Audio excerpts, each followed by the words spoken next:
Hello students and friends, इस video में हम द स्ट्रेट लाइन और एक्सरसाइज हमारा एक्सरसाइज 6 के क्वेश्चन नंबर 1 का सेकंड पार्ट को हम सॉल्व करेंगे। देखिए क्वेश्चन नंबर 1 के सेकंड पार्ट में हमसे क्या बोला है, यहाँ पर हमें दो लाइन की इक्वेशन हमें गिवन है जनरल फॉर्म में। दो लाइन की इक्वेशन हमको गिवन है जनरल फॉर्म में, राइट। और हमें शो करना कि ये जो दोनों लाइन है हमारी वो कैसी है, कोप्लेनर है। कैसी है, कोप्लेनर। एक बार क्वेश्चन को रीड कर लेते हैं। So that the line 7x minus 4y plus 7z plus 16 is equals to 0 is equal to 4x plus 3y minus 2z plus 3। एक तो हमारी लाइन ये दे रखी है भाई, देखिए जनरल फॉर्म में ये हमें लाइन दे रखी है, दो प्लेन मतलब एक लाइन, दो प्लेन मतलब एक लाइन हो गया। एंड और सेकंड लाइन हमारी x minus 3y plus 4z plus 6 is equals to 0 is equal to x minus y plus z plus 1 is equal to 0 are coplanar। Coplanar का मीनिंग क्या, एक ही प्लेन में लाई करती हैं। तो पहले इसका फॉर्मूला समझ लेते हैं, फॉर्मूला हमारा क्या होता है, राइट। देखिए अगर हमें दो लाइन दे रखी है जनरल फॉर्म में इसका मीनिंग क्या, चार प्लेन हमें गिवन होंगे।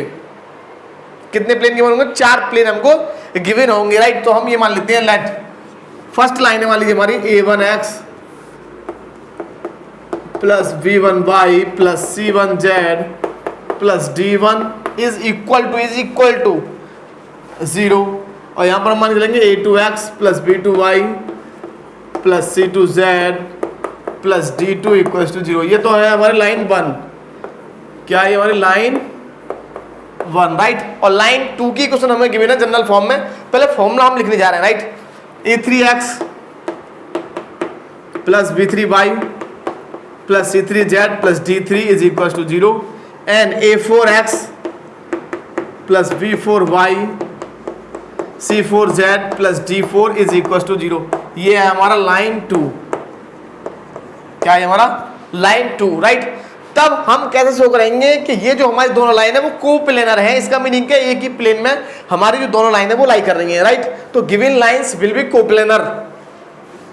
यहां पर हम लिख देंगे गिवन लाइन 1 और 2 और given lines will be coplanar. ये कोप्लेनर होंगी इफ कब होंगी ये कोप्लेनर, यदि आपका ये डिटर्मिनेंट कौन सा a1 b1 c1 d1 a2 b2 c2 d2 a3 b3 c3 और ये d3। और नेक्स्ट रो है आपकी a4 b4 c4 और ये आपको मिलेगा यहाँ पर d4। अगर आपका ये डिटर्मिनेंट का वैल्यू कितना मिल जाए, 0। इस डिटर्मिनेंट की वैल्यू, इस साइड की वैल्यू अगर आपको 0 मिल गई तो इसका मीनिंग क्या है, ये जो हमारी दोनों लाइन होंगी वो हो जाएंगी कोप्लेनर। ये हमको समझना होगा, राइट। अब हम क्या करेंगे यहाँ पर, देखिए यहाँ पर हमें यही तो हमें गिवन है भाई, लाइन 1 हमें गिवन है जनरल फॉर्म में और लाइन 2 हमको गिवन है जनरल फॉर्म में। तो हम क्या करेंगे, यहाँ से a1 b1 c1 d1 इन सभी कांस्टेंट्स की वैल्यू हम फाइंड कर लेंगे और इस फॉर्मूले में पुट करने पर इस डिटर्मिनेंट की वैल्यू को हम शो कर देंगे कि इसका जो वैल्यू आ रहा है वो 0 है। और 0 आ गया, इसका मीनिंग क्या है कि ये जो हमारी दोनों लाइन होंगी वो कोप्लेनर हो जाएंगी। यही मेथड है जब हमें दो लाइन जनरल फॉर्म में गिवन होंगी और हमें शो करना होगा कोप्लेनर, राइट। अब देखिए लाइंस को पहले लिख लेते हैं। तो भाई लाइन है हमारी, लाइन 1 कौन सी है, प्रूफ हम इसका सीखेंगे। देखिए लाइन 1 है हमारा 7x minus 4y plus 7z plus 16 is equal to 0। और सेकेंड लाइन है हमारी 4x plus 3y minus 2z plus 3 is equal to 0। ये तो हमारा हो गया लाइन 1, राइट। अब सेम हम लिख लेंगे लाइन 2 की इक्वेशन को। लाइन 2 क्या है हमारा भाई, लाइन 2 है हमारा x minus 3y plus 4z plus 6 equal to 0।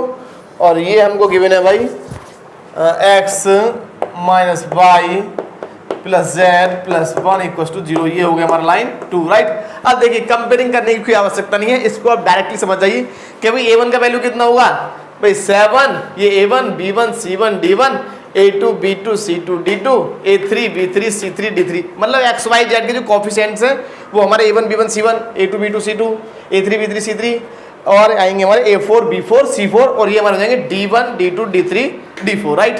Comparing करने पर क्लियरली आपको दिख रहा होगा कि भाई कौन सा कांस्टेंट हमारा क्या, राइट। डायरेक्ट हम इस फॉर्मूले में हम पुट कर देंगे, राइट। तो इसका वैल्यू हम निकाल लेंगे पहले। इसका वैल्यू अगर 0 आ गया, इसका मीनिंग क्या है कि हमारी जो दो लाइन है जो कि हमारे जनरल फॉर्म में हमें गिवन है, दोनों कैसे हो जाएंगी, कोप्लेनर हमारी लाइन हो जाएंगी, राइट। देखिए पहले इसको लिख ले रहे हैं,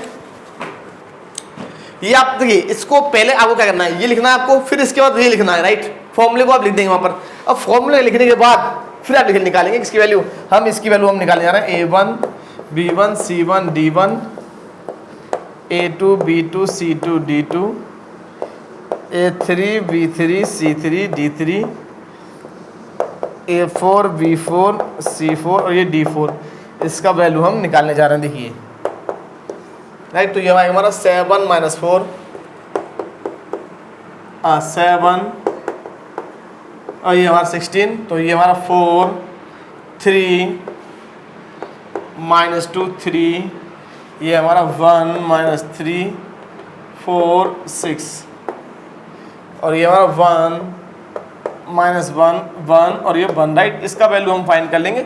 और यदि इसका वैल्यू 0 हमें मिल गया तो हमारी जो लाइन है वो कैसी हो जाएंगी, कोप्लेनर हमारी लाइन हो जाएंगी। देखिए इसको मैं रफ करने जा रहा हूँ, ये हमारा फॉर्मूला है, इसको रफ कर दे रहे हैं, इसका वैल्यू हम फाइंड कर लेंगे। देखिए डिटर्मिनेंट है, डिटर्मिनेंट की वैल्यू को हम जो फाइंड करेंगे तो हम 4/4 के डिटर्मिनेंट का वैल्यू हम इस प्रकार फाइंड नहीं कर सकते।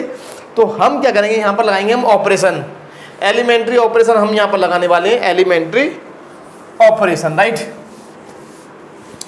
देखिए एलिमेंट्री ऑपरेशन हम किस प्रकार यहाँ पर हम लगाएंगे, इसको ज़रा समझ लेंगे भी आप लोग। देखिए सबसे पहला हमारा पॉइंट क्या है, इसका वैल्यू तो हमें फाइंड करना है भाई, ये इसका जो वैल्यू है भाई इसी के तो इक्वल है। तो सबसे पहले हम क्या कर रहे हैं कि इस यहाँ पर रो 1 को रो 4 से कन्वर्ट कर ले रहे हैं, चेंज कर ले रहे हैं, रो 1 को रो 4 से, राइट। इसका मीनिंग क्या है कि R1 को हम चेंज कर देंगे किससे, R4 से, R1 को चेंज कर देंगे किससे, R4 से, राइट। समझना थोड़ा सा, छोटा हम लिखने वाले यहाँ पर। तो ये हो जाएगा 7 - 4 7 और 16, ये हमें मिल जाएगा। सॉरी चेंज कर दिया, तो इसको चेंज करके लिखिए ना, तो 1 - 1 1 1, राइट। अब यह 4 3 - 2 3 4 3 - 2 3 और यहाँ पर हमारा आएगा 1 - 3 4 और ये हो जाएगा 6 और लास्ट में हमको मिल जाएगा 7 - 4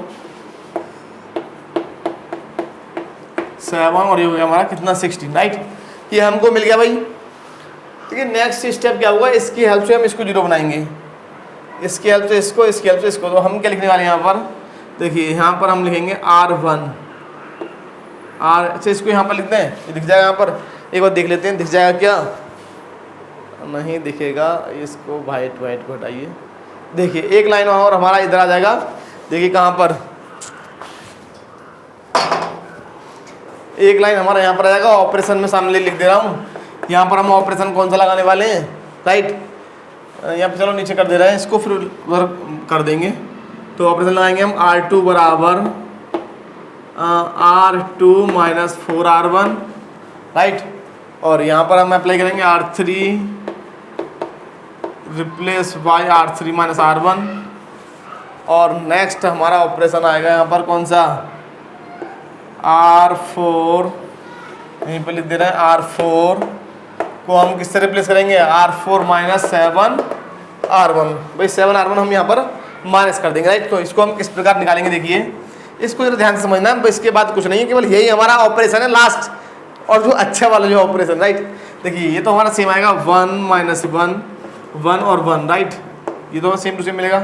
इसका 4 टाइम्स माइनस करेंगे 0, इसका 4 टाइम्स माइनस करना है, 4 टाइम्स माइनस करना है तो 7, इसका 4 टाइम्स माइनस करेंगे तो माइनस का 6 हो जाएगा, इसका 4 टाइम्स माइनस करेंगे तो माइनस का 1 हमें मिल जाएगा, राइट। इसको हमें डायरेक्ट यहाँ माइनस करना है तो 0, इसको यहाँ माइनस करेंगे तो माइनस का 2, इसको यहाँ माइनस करेंगे तो 3, इसको यहाँ माइनस करेंगे तो 5, राइट। और ये हमको इसका 7 टाइम्स 0, इसका 7 गुना माइनस करना, 7 टाइम्स माइनस करेंगे तो प्लस के 3, राइट। इसका 7 टाइम्स माइनस करेंगे तो ये 0 हो गया, इसका 7 टाइम्स माइनस करेंगे तो ये हो जाएगा 9, राइट। इसका मीनिंग क्या है, इसका मीनिंग क्या है कि इसका वैल्यू हमें मिल जाएगा, देखिए कितना, इसका वैल्यू हो जाएगा, ये इस रो को बंद कर दीजिए और इस कॉलम को बंद कर दीजिए, इस डिटर्मिनेंट का जो वैल्यू आएगा वो ये वाला डिटर्मिनेंट आएगा, देखिए ये वाला डिटर्मिनेंट इसका वैल्यू हमें मिल जाएगा, राइट। तो ये इसका वैल्यू हमें मिल जाएगा 7 - 6। ये एक तरीका होता है कि अगर ये 0 बन गया तो इसका मीनिंग है केवल इसको बंद कीजिए, इसको बंद कीजिए, ये वाला डिटर्मिनेंट यहाँ पर लिख लीजिए, यही इसका वैल्यू होगा। इसको हमें समझना होगा। इसका मीनिंग क्या है कि हमने कॉलम बन के अलोंग एक्सपेंड कर दिया, कॉलम बन के अलोंग एक्सपेंड किया हमने, ये हमें समझना है, राइट। -2 3 5 3 0 9 इसका वैल्यू हम फाइंड कर लेंगे, एक्सपेंड हम इसको कर देंगे और इसका वैल्यू हमें कितना मिलना चाहिए 0, राइट। तो एक्सपेंड कर दीजिए तो ये जाएगा 7 इंटू हमें मिल जाएगा ये 27 - 0, राइट। प्लस का 6 हो जाएगा, ये भाई माइनस यहाँ पर साइन आता है, माइनस हमारा 6 है तो प्लस का 6 हो गया, तो माइनस का 18 और माइनस का 15, राइट। और माइनस का 1 इंटू 0 - 9 हमको मिल जाएगा, राइट। और ये मिल गया कितना 27 का, इसमें तो 9 7 49 का 9 आंसर के 2 7 2 14 और 2 16 हो गया क्या 14 18 189 हो गया, माइनस ये हमारा हो गया 6 18 माइनस का 23 माइनस का 33, तो 6 18 का 8 6 18 का 19 माइनस का 198 और ये हो गया प्लस का 9, राइट। तो इसको हम ऐड कर लेंगे तो वही हो जाएगा 198 माइनस 198 इज इक्वल टू 0। इसका मीनिंग क्या है कि लाइन्स आर कोप्लेनर। एक बार देख लेते हैं, दिख रहा है कंप्लीट हमारा, यस एकदम बेहतरीन हमारा दिख रहा है। इसका मीनिंग क्या है कि हमारी जो लाइन्स है वो कैसी है, कोप्लेनर। यहाँ लिख देंगे आप therefore given lines are coplanar. इसका मीनिंग क्या है कि हमारी जो लाइन है वो कैसी है, कोप्लेनर, और यही हमें शो करना था, यही हमारा मेथड है। नेक्स्ट क्वेश्चन की तरफ बढ़ते हैं। नेक्स्ट क्वेश्चन क्या है हमारा,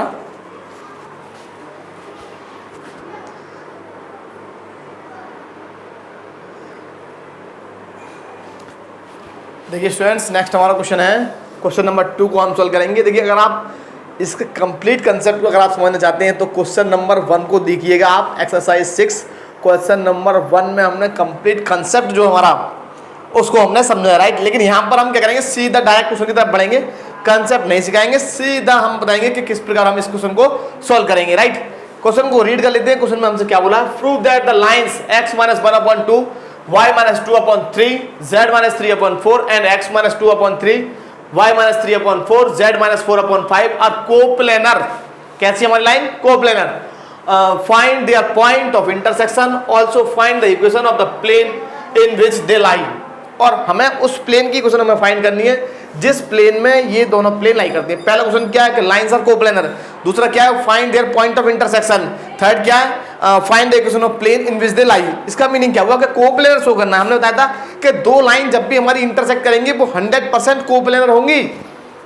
आप इसको बात को समझ लीजिए, एकदम जहन में बिठा लीजिए, कंठस्थ आप इसको कर लीजिए कि जब भी दो लाइन इंटरसेक्ट करेंगी दे लाइज ऑन अ प्लेन, एक प्लेन में वो हमेशा 100% लाई करेंगे। देखिए कोई भी दो लाइन है यूं करके मान देख लीजिए, अब ये दोनों इंटरसेक्ट करेंगे, किसी भी प्रकार से कर जाएं तो इनको कंटेन करने वाला एक प्लेन आएगा। देखिए इस प्रकार, अगर इस प्रकार से तो इस प्रकार जाएगा, यूं हो गए तो यूं चला जाएगा प्लेन।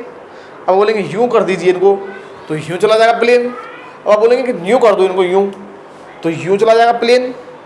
तो जब भी दो लाइन इंटरसेक्ट करेंगी वो 100% वो एक प्लेन में लाई करेंगी। और we can say that a plane passes through the given lines, मतलब एक प्लेन वहां पर जरूर ऐसा होगा जो उन दोनों लाइनों को कंटेन करेगा। ये आप इमेजिन कीजिएगा और किसी भी स्पेस में दो लाइन लीजिएगा, दो बड़ी बड़ी एक डंडी ले सकते हैं आप इस प्रकार से, और देखिएगा कि दोनों लाइन हमेशा एक प्लेन आपको जरूर मिल जाएगा जो उन दोनों लाइनों को कंटेन करता हुआ जाएगा। 100% ऐसा पॉसिबल ही नहीं है कि जब दो लाइन एक दूसरे को इंटरसेक्ट करें और वो एक प्लेन में लाई ना करें। वो प्लेन हमको आइडेंटिफाई करना है, कौन सा प्लेन होगा, वो किसी भी प्रकार से जा सकता है हमारा प्लेन, राइट। ये हमको समझना होगा, राइट। तो इस केस में हम करते क्या है कि हम फाइंड करते हैं पॉइंट ऑफ इंटरसेक्शन, और पॉइंट ऑफ इंटरसेक्शन को फाइंड करने के लिए हम लाइन 1 पर जनरल पॉइंट निकालेंगे और साथ साथ हम निकालेंगे लाइन 2 पर जनरल पॉइंट। जब लाइन 1 और लाइन 2 पर जब हम जनरल पॉइंट निकालेंगे, देखिए लाइन 1 और लाइन 2 पर जनरल पॉइंट्स हम निकालेंगे। जनरल पॉइंट्स निकालने के बाद उस कंसेप्ट को आपको समझना है कि किस प्रकार हम वहां से क्वेश्चन को हम सॉल्व करते हैं, राइट। देखिए प्रूफ इसका हम सीखेंगे, 3 पार्ट है हमारे इस क्वेश्चन में। तो लाइन 1 है हमारा, लाइन 1 हम प्रयास करेंगे एक पार्ट एक ही बोर्ड पर आ जाए, is equal to z minus 3/4 is equal to मान लिया हमने T1, राइट। क्या मान लिया हमने?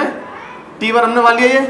तो अब हम इस पर जनरल पॉइंट हम फाइंड करेंगे। जनरल पॉइंट में एक लाइन के लिए निकाल के दिखा दे रहा हूँ किस प्रकार हम निकालते हैं, और दूसरी लाइन के लिए मैं डायरेक्ट मैं लिख दूंगा, राइट। तो इसमें करना क्या आपको, x minus 1/2 is equal to put करना है T1, राइट। तो इसका मीनिंग यहाँ से x का वैल्यू निकालेंगे तो ये मिल जाएगा 2T1 प्लस 1 यहाँ से, और इसको लेंगे तो y minus 2/3 is equal to T1। तो इसका मीनिंग क्या, y इज इक्वल टू हो जाएगा 3T1 प्लस 2। यहाँ से सेम हम निकालेंगे z minus 3/4 is equal to T1, it means z equal to हो जाएगा 4T1 प्लस 3। तो any general point on line 1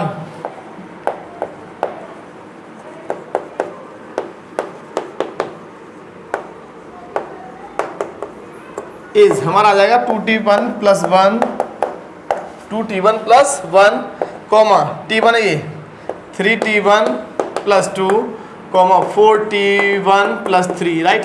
ये हमारा क्या क्या जनरल पॉइंट हमने फाइंड कर लिया इस लाइन पर। किस पर? लाइन 1 पर। सेम हम फाइंड करेंगे किस पर? लाइन 2 पर, राइट। तो लाइन 2 पर हम यहाँ फाइंड कर रहे हैं। लाइन 2 क्या हमारा? लाइन 2 है हमारा क्या, x minus 2/3, x minus 2/3 is equal to y minus 3/4 is equal to z minus 4/5 is equal to हमने मान लिया T2 से, राइट। तो आप डायरेक्ट हमें बता देंगे जनरल पॉइंट हमारा क्या है, x का वैल्यू कितना आएगा 3T2, ये माइनस का 2 है तो इधर जाएगा प्लस का 2, राइट। ये 2 है हमारा, तो ये हमको मिल जाएगा x इक्वल टू, तो जनरल पॉइंट निकाल देना है। General point on line 2 is, ये हमारा हो जाएगा 3T2 और प्लस का 2, राइट। नेक्स्ट हमको मिल जाएगा क्या, 4T2 plus 3 comma 5T2 plus 4, right. ये हमने फाइंड कर लिया। अब आप एक काम कर सकते हैं, इसको हम नाम दे दे रहे हैं A, राइट। ये क्या, जनरल पॉइंट ऑन लाइन 1, और ये क्या हमारा general point on line 2, right. अगर हम ये मान लेते हैं, देखो हम क्या मानने वाले हैं कि ये मान लीजिए हमारा लाइन 1 है, ये हमारा लाइन 2, लाइन 1 और लाइन 2, राइट। अब और ये दोनों एक दूसरे को इंटरसेक्ट करती हैं। वैसे तो ये जनरल पॉइंट है, जनरल पॉइंट को हम लाइन पर कहीं पर भी मान सकते हैं, जनरल पॉइंट को हम लाइन पर कहीं पर भी मान सकते हैं। हम तो ये मान के चलेंगे कि इसका जनरल पॉइंट ये वाला है और इसका भी जनरल पॉइंट वो यही वाला है, मतलब दोनों का जो जनरल पॉइंट है वो पॉइंट ऑफ इंटरसेक्शन हम मान चल रहे हैं। इसका मीनिंग क्या है, वो T1 और T2 की पर्टिकुलर वैल्यू, वो T1 और T2 की स्पेशल वैल्यूज हमको मिल जाएंगी जब जहां ये एक दूसरे को कट करते हैं। भाई T1 और T2 की डिफरेंट वैल्यू हम पुट करते जाएंगे तो हमें 1 और 2 पर डिफरेंट पॉइंट हमें मिलते जाएंगे। लेकिन अगर हमें T1 और T2 की वो वैल्यू निकालनी है जब ये एक दूसरे को इंटरसेक्ट करते हैं, इस पॉइंट पर T1 और T2 का वैल्यू कितना होगा, तो हमें स्पेशल पॉइंट हमें मिल जाएगा, पॉइंट ऑफ इंटरसेक्शन P। भाई T1 और T2 की डिफरेंट वैल्यू पुट करेंगे तो हमें लाइन 1 और लाइन 2 पर डिफरेंट पॉइंट हमको मिलते चले जाएंगे। लेकिन हमें स्पेशल वैल्यू निकालने के लिए हमें क्या करना होगा, दोनों पॉइंट्स को इक्वल पुट करना होगा, इक्वल होगा तब T1 और T2 का वैल्यू कितना होगा, राइट। इसके लिए हम क्या करेंगे, भाई ये भी जनरल पॉइंट है, ये भी जनरल पॉइंट है, दोनों को इक्वल हम पुट कर देंगे, राइट। अब इसमें बताएंगे कि जब हमारी लाइन इंटरसेक्ट कर रही होंगी तब उस केस में क्या होगा, कैसे मालूम चलेगा कि भाई हमारी लाइन जो है वो इंटरसेक्ट कर ही रही है 100%। तो इसके लिए भी एक कंसेप्ट है, मैं आपको बताने वाला हूँ 1 मिनट में। दोनों पॉइंट्स को हमने इक्वल पुट कर दिया, देख लीजिए ध्यान से आप, दोनों को इक्वल पुट हमने कर दिया तो एक्स कोऑर्डिनेट हमारा एक्स कोऑर्डिनेट के इक्वल हो जाएगा। 3 इक्वेशन हमारी बन जाएंगी यहाँ से। कौन कौन सी इक्वेशन देखिए, यहाँ से हमें मिल जाएगा 2T1 plus 1 is equal to 3T2 plus 2, right. इसको लिखाइए तो 2T1 minus 3T2 equal to हमें मिल जाएगा 1। ये हो गया 1 कहीं दिया तो नहीं है, 1 नहीं दिया, ठीक है। अब y कोऑर्डिनेट को इक्वल पुट कीजिए, 3T1 plus 2 equal to 4T2 plus 3, तो यहाँ से हमें मिल जाएगा 3T1 minus 4T2 equal to 1, ये हमारा हो गया 2। अब यहाँ से हम क्या करेंगे, थर्ड हमारा z कोऑर्डिनेट को इक्वल पुट कर देंगे, राइट। तो हमें यहाँ से मिल जाएगा 4T1 minus 5T2 is equal to 1। अगर हमने यहाँ से पॉइंट देखिए, हम क्या करेंगे, लाइन 1 और 2, इक्वेशन नंबर 1 और 2 से हम T1 और T2 का वैल्यू फाइंड करेंगे, और यदि वो 3 को सेटिस्फाई करता है तो ये दोनों लाइन एक दूसरे को इंटरसेक्ट करेंगी, और इंटरसेक्ट करती है इसका मीनिंग क्या है, कोप्लेनर है, राइट। देखिए स्टूडेंट, अब हम क्या करेंगे, इक्वेशन 1 और 2 से T1 और T2 का वैल्यू हम फाइंड कर लेंगे। T1 और T2 का वैल्यू देखिए किस प्रकार फाइंड करेंगे। तो हमारा फर्स्ट इक्वेशन है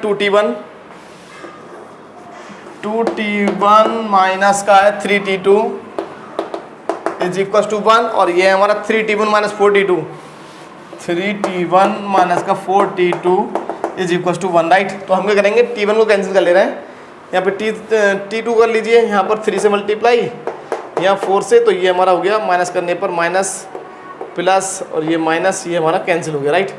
बाई 12, और ये भी 12, ये हो गया 4 2 8 और 3 3 9, तो माइनस का T1, तो ये हमको मिल जाएगा माइनस का T1 इज इक्वल टू 4, और ये हमें मिल जाएगा 4 माइनस 3 1, इसका मीनिंग क्या, T1 हमें मिल गया -1, राइट। अब T1 हमारा -1 है, तो ये -1 रहेंगे यहाँ पर, तो इधर ले जाएंगे, तो ये हमें मिल जाएगा T2 is equal to -1, T2 का वैल्यू हमें 1 मिलेगा शायद, एक बार चेक कर लेते हैं भाई। T1 -1 है, तो माइनस का हो गया 2 प्लस का 3, तो माइनस का मिलेगा भाई, क्योंकि ये माइनस के 2 हो गए, फिर इधर ले आएंगे तो प्लस के 3, और 3 से हमारा 3 कैंसिल हो जाएगा, तो ये माइनस का मिलेगा, राइट। अब जब चेक कर लेते हैं, -1 यहाँ रहेंगे तो माइनस का 2 और प्लस का 3, हाँ अब ठीक है, राइट। अब देखिए ये हमारे T1 और T2 के जो वैल्यूज है ना, ये हमारे इक्वेशन 3 को सेटिस्फाई करेंगे। इक्वेशन 3 को हम सेटिस्फाई करके देख लेते हैं फ्रॉम 3 से, तो फ्रॉम 3 को हम रख के देख लेंगे, यहाँ पर लेफ्ट और राइट दोनों साइड इक्वल आनी चाहिए। तो देखिए 4 into -1 -5 into -1 is equal to 1, तो ये हो गया माइनस का 4 प्लस का 5 is equal to 1, it implies 1 equal to 1, satisfy कर गया। और सेटिस्फाई कर गया इसका मीनिंग क्या है कि हमारा जो लाइन है दोनों वो एक दूसरे को इंटरसेक्ट कर रहे हैं। T1 और T2 की वैल्यूज -1 और -1 के लिए, ये वो स्पेशल वैल्यूज हैं T1 और T2 की, जब दोनों लाइन एक दूसरे को इंटरसेक्ट करती हैं, राइट। और जब दोनों लाइन इंटरसेक्ट कर रही हैं, और साथ साथ ये हमें यहाँ पर कंफर्म होगा कि हमारी जो लाइन इंटरसेक्ट कर रही है, अगर हम 1 और 2 से T1 और T2 को वैल्यू निकालते हैं और 3 को सेटिस्फाई करता है, तब हम बोलेंगे कि तो ये दोनों एक दूसरे को इंटरसेक्ट करती हैं। अगर ये इसको सेटिस्फाई नहीं कर रहा है, इसका मीनिंग क्या, जेड कोऑर्डिनेट इक्वल नहीं आ रहा भाई। 2 कोऑर्डिनेट इक्वल आ रहे हैं, लेकिन एक्स और वाई तो इक्वल कर दिया आपने, लेकिन जेड कोऑर्डिनेट अगर सेटिस्फाई हो गया T1 और T2 से, इसका मीनिंग क्या है कि हमारे तीनों जो कोऑर्डिनेट है, x coordinate, y coordinate, z coordinate, तीनों इक्वल हैं, और तीनों इक्वल है, इसका मीनिंग क्या कि हमारी जो लाइन है वो इंटरसेक्टिंग लाइन है, एक दूसरे को एक कॉमन पॉइंट पर इंटरसेक्ट कर रही है, और वो कॉमन पॉइंट निकालना है हमको। तो हम कहाँ से जाएंगे, फ्रॉम ए और फ्रॉम बी से। तो यहाँ से हमें ये तो मालूम पड़ेगा कि हमारी जो लाइन है वो इंटरसेक्टिंग लाइन है। तो यहाँ पर हम लिख देंगे, देखते हैं एक बार धीरे जाएगा, 2 लाइन लिखनी है केवल हमको यहाँ पर, राइट। तो यहाँ लिख देंगे आप नीचे, therefore given lines are intersecting lines, therefore lines are coplanar.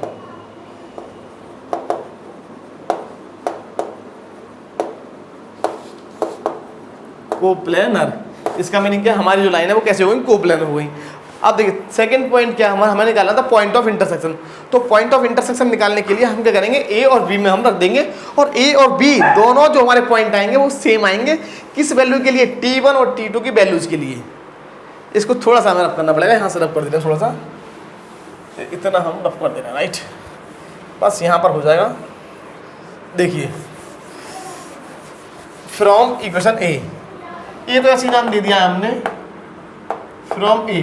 From ए में हम क्या करेंगे, T1 का वैल्यू कितना है, -1, यहाँ पुट कर देंगे। सॉरी यहाँ पर ये रफ हो गया है, रफ हो गया ये, तो कितना था 2T1 + 1, 3T1 + 2 और 4T1, हाँ ये था, कोई दिक्कत वाली बात नहीं है, 4T1 + 3, राइट। -1 पुट करेंगे तो ये हमें मिल जाएगा, यहाँ पर देखिए 2 × -1 + 1, तो ये माइनस का 1, राइट।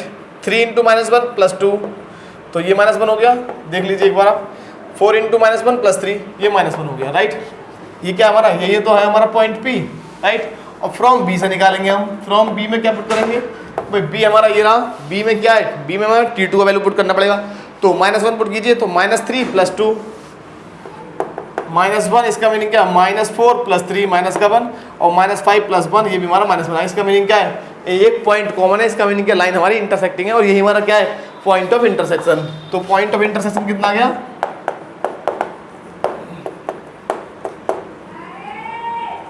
पॉइंट ऑफ इंटरसेक्शन हमारा आ गया, पॉइंट ऑफ इंटरसेक्शन इज -1 -1 -1, और यही हमारा क्या फाइनल आंसर है, राइट। नेक्स्ट हमारा थर्ड पार्ट हमारा रह गया है, जिसमें कि हमें क्या फाइंड करना है, find the equation of the plane in which they lie.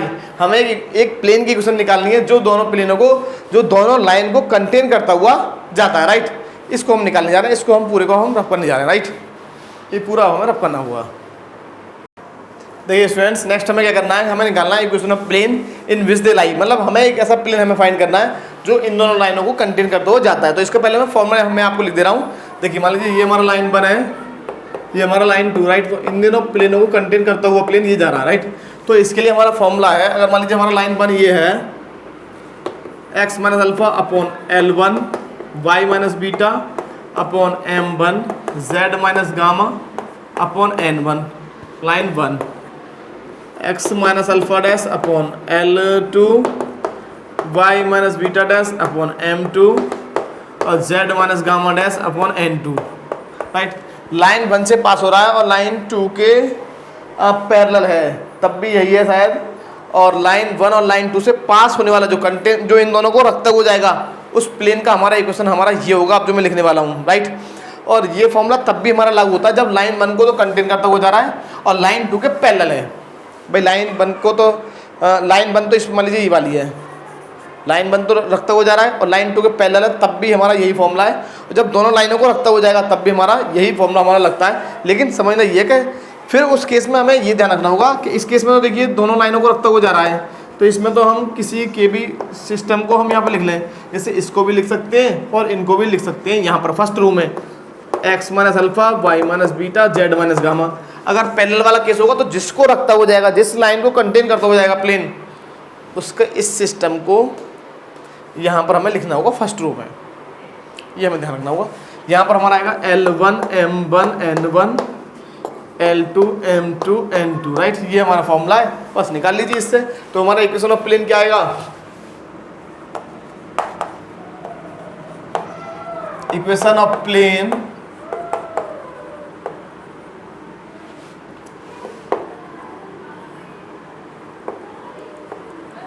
Through the line 1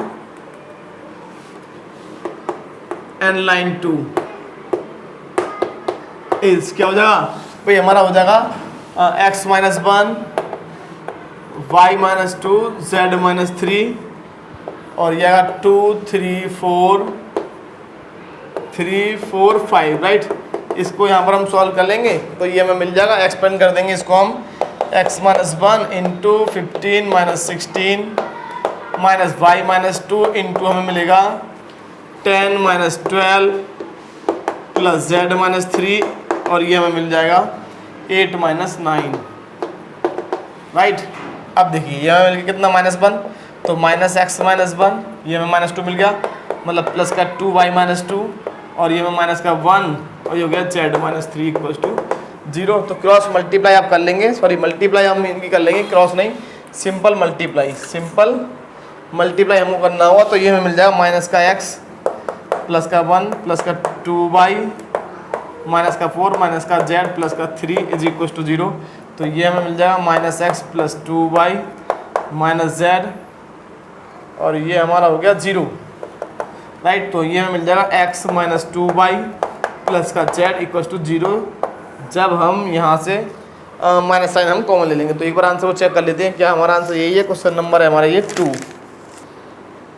x - 2y plus z = 0 और यही हमारा फाइनल आंसर है। इसमें 3 पार्ट हमने शो किए हैं, पहला कोप्लेनर, दूसरा पॉइंट ऑफ इंटरसेक्शन फाइंड किया, तीसरा हमने निकाला equation of plane containing the given lines, जो इन दोनों लाइन को कंटेन करता हो जाता है, इन दोनों लाइनों को रखता हुआ जाता है, इन दोनों लाइन से पास होता हुआ जाता है, राइट। इस प्रकार में सॉल्व करना होगा इस क्वेश्चन को। तो ये साइड में हमारा फॉर्मूला लिखा हुआ है, तो ये फॉर्मूले को आपको लर्न करना होगा, राइट।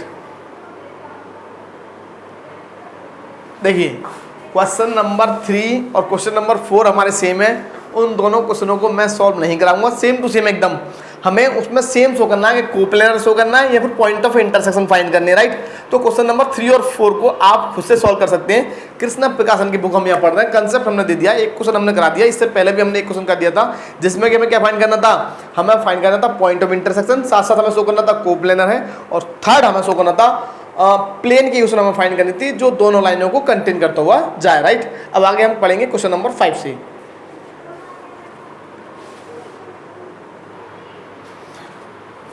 देखिए स्टूडेंट्स, नेक्स्ट हमारा क्वेश्चन है क्वेश्चन नंबर 5। बहुत ही अच्छा और इम्पोर्टेंट हमारा क्वेश्चन है और इसमें एक नए कंसेप्ट को हम सीखेंगे। देखिए आप लोग पढ़ रहे होंगे, आप लोगों ने मैट्रिक्स आप लोगों ने पढ़ा होगा, मैट्रिक्स के अंदर पढ़ा होगा solution of homogeneous linear equations, ये आपने पढ़ा होगा। तो उस कंसेप्ट का हम यहाँ पर यूज करेंगे, इसको समझते हैं किस प्रकार हम करेंगे। देखिए एक तो कंसेप्ट हमें समझना होता है, हर क्वेश्चन में हमारा जो हम 3 डायमेंशन ज्योमेट्री पढ़ेंगे यहाँ पर बीएससी वाला, उसमें हर क्वेश्चन में कुछ ना कुछ ट्रिक होगा और कंसेप्ट होगा सीखने वाला, राइट। क्वेश्चन को रीड कर लेते हैं, क्वेश्चन में हमसे क्या बोला है। Prove that the line x upon L1 is equal to y upon N1 is equal to z upon N1, x upon L2 y upon M2 z upon N2 and third line हमारा x upon L3 is equal to y upon M3 is equal to z upon N3 will be coplanar if coplanar होंगी यदि L1 M1 N1 L2 M2 N2 L3 M3 N3 इनका जो determinant है इसका value क्या हो जाए, 0 हो जाए इसका वैल्यू। अब देखिए समझना क्या है। सबसे पहला कंसेप्ट तो हमारा ये है कि अगर 3 लाइन एक प्लेन में लाई कर रही हैं तो इसका मीनिंग क्या है। इसका मीनिंग सबसे मेन तो ये हो गया, ध्यान रखिए हमेशा इस पॉइंट को आप विशेष ध्यान रखिए कि अगर कोई भी 3 लाइन एक प्लेन में लाई करती हैं तो तीनों की तीनों लाइन उस प्लेन के नॉर्मल के साथ परपेंडिकुलर होंगी। अब मान लीजिए देखिए हमारा ये प्लेन है, इस प्लेन में आप कितनी लाइंस दिख रहे हैं, 1 2 3 4 5। अब ये लाइन टेढ़ी मेढ़ी हो जाती है, यूँ करके हो जाती हैं, तो इससे कोई फर्क नहीं पड़ने वाला था। ये लाइन सेम है, इससे भी कोई दिक्कत नहीं है। तो ये जो 4-5 लाइन आपकी लाई कर रही हैं, यूँ करके भी लाई कर सकती हैं, इस प्रकार से कैसे भी आपकी ये लाइन्स जा सकती हैं, राइट, किसी भी प्रकार से जा सकती हैं।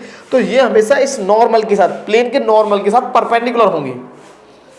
इस कंडीशन का हम यूज करने वाले हैं, राइट। एक तो हमारा कंडीशन क्या हुआ कि अगर कोई प्लेन किसी भी लाइन को कंटेन करता है तो वो सब लाइन उस प्लेन के नॉर्मल के साथ परपेंडिकुलर होंगी। पहला तो ये हो गया हमारा, राइट। अब दूसरा हमारा कंसेप्ट क्या है, दूसरा कंसेप्ट ये है भाई कि वो हमारा है मैट्रिक्स से, उसको अभी हम सीखने वाले हैं। देखिए अभी मैं बताने वाला हूँ, उसको मैं वहीं पर कराऊंगा जब हमारी इक्वेशन बन जाएंगी, राइट। इसको जरा समझ लेते हैं पहले, राइट। देखो ये मान लीजिए इसका फिगर मान लीजिए ये बनता है इसका, ये मान लीजिए लाइन 1 है, लाइन 2 मान लीजिए यूँ जा रहा है और लाइन 3 मान लीजिए ये इस प्रकार से जा रहा है, राइट। किसी भी प्लेन में हमें दे रखा है, मान लीजिए ये प्लेन में भाई 3 लाइन कोप्लेनर है। इसका मीनिंग क्या, तीनों जो लाइन है वो एक ही प्लेन में लाई कर रही है, राइट। अब नॉर्मल जो होगा वो उनके इस प्रकार से होगा, लेकिन नॉर्मल को हम इस प्रकार से नोट नहीं कर पाएंगे, तो हमने मान लिया कि नॉर्मल इस प्रकार से, राइट। ये क्या हमारा नॉर्मल, तो हम ये मान लेंगे लेट। हम क्या मान के चलेंगे यहाँ पर, देखिए इसको समझने का प्रयास करेंगे। अच्छा क्वेश्चन है हमारा, let L M N L comma M comma N be the direction ratio और कोसाइन कुछ भी मान सकते हैं, direction ratio of normal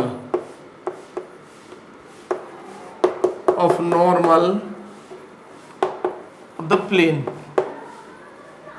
right. हमने मान लिया कि हमारे एलएमएन है वो क्या है, वो डायरेक्शन रेशियो है किसके, प्लेन के नॉर्मल के, राइट। ये हमने मान लिया।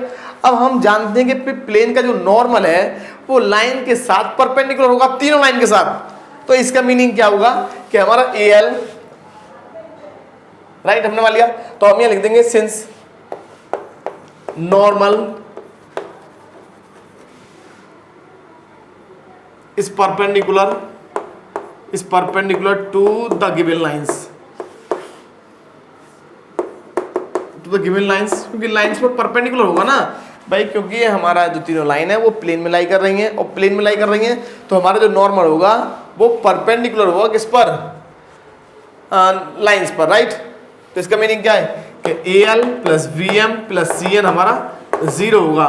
मतलब ABC क्या हमारे नॉर्मल के डायरेक्शन रेशियो और एलिमेंट क्या लाइन के। तो इसका मीनिंग क्या है कि डायरेक्शन रेशियो जो करस्पॉन्डिंग डायरेक्शन रेशियो है उनके प्रोडक्ट का सम हमारा 0 होगा। इस फॉर्मूले को आप चेंज कर सकते हैं, आप A1 A2 B1 B2 plus C1 C2 किसी भी फॉर्म में हमें गिवन हो सकता है। तो राइट है, ध्यान रखेंगे इस फॉर्मूले को, राइट। तो इसका मीनिंग क्या होगा कि लाइन 1 के direction ratio L1 M1 N1 और नॉर्मल के LMN, इनका प्रोडक्ट हमारा कितना आएगा 0, राइट। तो ये हो जाएगा L1L M1M plus N1N is equal to 0। यहाँ पर आप रीजन देंगे since AL plus VM plus CN is equal to 0 है जब हमारी lines perpendicular, right. Same to same हमें मिलेगा इस नॉर्मल के लिए और इस लाइन 2 के लिए। तो हमें क्या मिलेगा, L plus M plus N equal to 0। और सेम हमें मिलेगा लाइन 3 और नॉर्मल के लिए, लाइन 3 और नॉर्मल के लिए भी हमें सेम टू सेम हमें मिल जाएगा। तो हमें क्या मिल जाएगा, देखिए हमें मिल जाएगा ये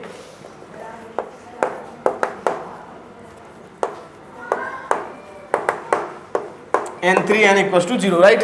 अब देखिए हमको समझना क्या है, यहाँ पर हमको ये ध्यान रखना है कि जब भी हमारी लाइन और नॉर्मल परपेंडिकुलर होते हैं तो उनके डायरेक्शन रेशियो जो होंगे, करस्पॉन्डिंग डायरेक्शन रेशियो के प्रोडक्ट का सम 0 होगा।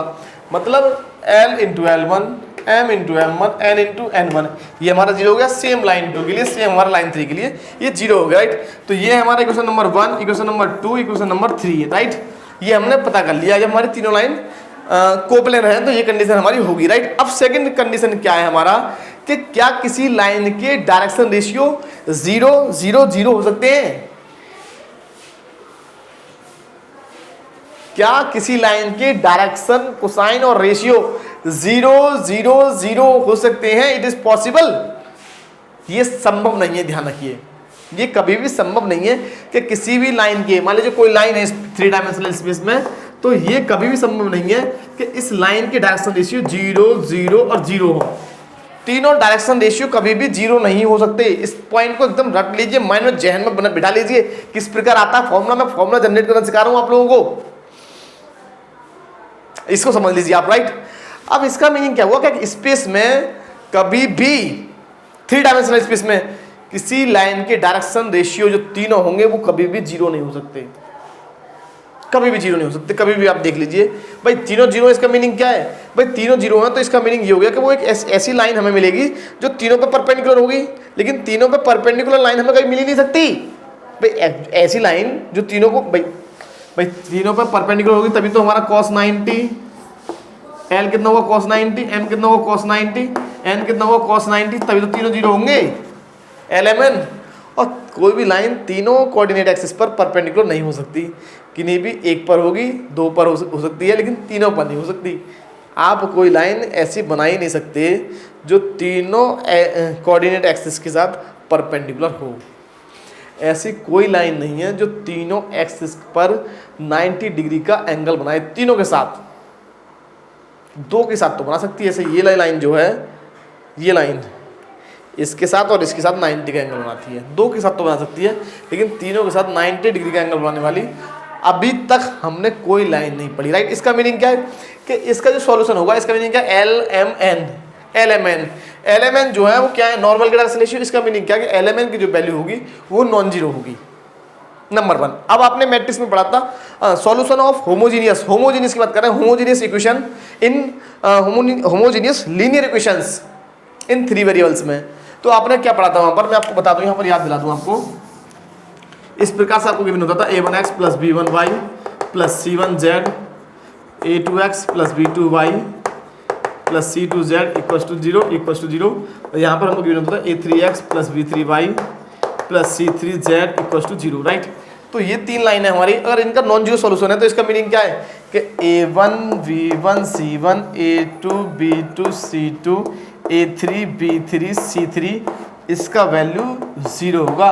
अगर x y z का जो नॉन जीरो सॉल्यूशन चाहिए तो हमारे जो एलिमेंट है वो नॉन जीरो होंगे, और नॉन जीरो है तो इसका मीनिंग क्या है कि a1 b1 c1 a2 b2 c2 a3 b3 c3 0 होंगे। और सेम हमें यहाँ लगाना है, इसका मीनिंग क्या है, L1 m1 n1 L2 m2 n2 L3 m3 n3 हमारे जो होंगे वो कैसे होंगे, वो होंगे हमारे कैसे, उसका जो डिटर्मिनेंट होगा वो होगा 0, राइट। तो हमने क्या किया, इस कंडीशन का हमने यूज किया है, जो कि हमने कहाँ पढ़ी थी, हमने पढ़ी थी मैट्रिक्स में कहाँ, solution of homogeneous linear equations, right. ये हमें समझना होगा थोड़ा सा यहाँ पर। अगर ये हमारे तीनों 0 हो गए तब नहीं भाई, तीनों 0 नहीं हो सकते भाई ये,